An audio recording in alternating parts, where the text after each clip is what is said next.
All right, so in this video, we're going to use what we just learned. Oh, guess the previous video just saved. In this video, we're going to use what we just learned about series resistors, and we are going to go ahead and draw a circuit with two resistors and a voltage source, just like this. I'm going to ground both sides. I don't know if I've talked about that yet, but this is another common configuration. It's the same, basically the exact same thing as if I were to just draw a wire here. But you'll see this sometimes, so I'm going to start just interchanging them so that you get used to seeing both.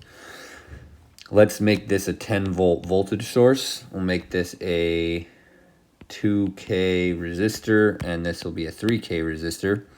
And what I want to determine in this circuit is I want to determine V out. I'm going to call it V out, the voltage on this node right here. Okay? So, based on what I just learned, I can look at this circuit and I can determine that I have two resistors in series pretty easily. How can I do that? Well, I know that my two resistors are definitely only sharing one node. They share this node. They don't share ground because ground is here. And they don't share this yellow node. They only share the one node. So that's good. And then also can determine pretty easily that the same current is going to flow through them, through the both of them. Of course, because this is my node here, the current into the node has to equal the current out of the node, and there's nowhere else for current to flow in this circuit.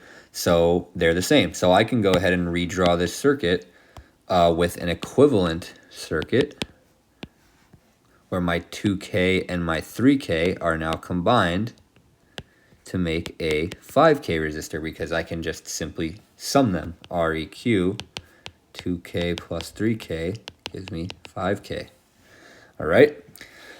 And so now what's interesting though is I just took these two resistors and combined them together. So basically what I'm left with is on the right hand side of my equivalent, I have ground. And on the left hand side of my equivalent, I have this node that's connected to the positive terminal of the battery, right? This node that I'm interested in, the voltage, V out, it kind of disappeared. It's inside of my equivalent. So basically what I have is I have like a 3K, a little node, and then a 2K, and in the middle there is where the voltage is that I'm interested in. So I can't actually access that voltage or solve for that voltage yet.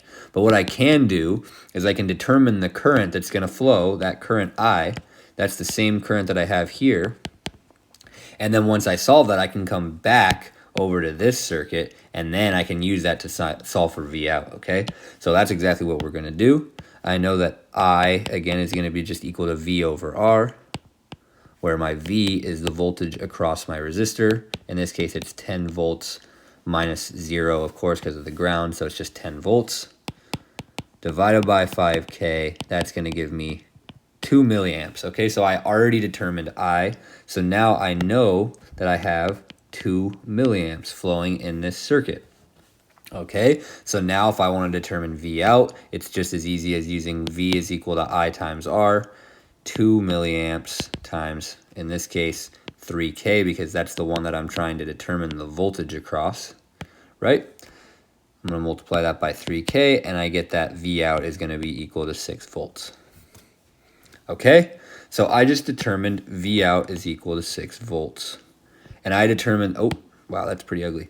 I determined that using that we can combine series resistors to make a simpler circuit, like I did here. We can determine the current that's flowing in the circuit, and then we can come back to the original circuit and use that current to solve for the voltage. And of course, we should know that this voltage here is 10 volts just by looking at the battery, right? So this circuit is called a voltage divider, and you probably don't notice anything particularly interesting about it. But in the next video, I'm going to show you why the voltage divider is interesting, because there's a very easy equation that we can use to determine this voltage and bypass all of these steps anytime we see a configuration that looks like this. Okay, so we'll do that in the next video.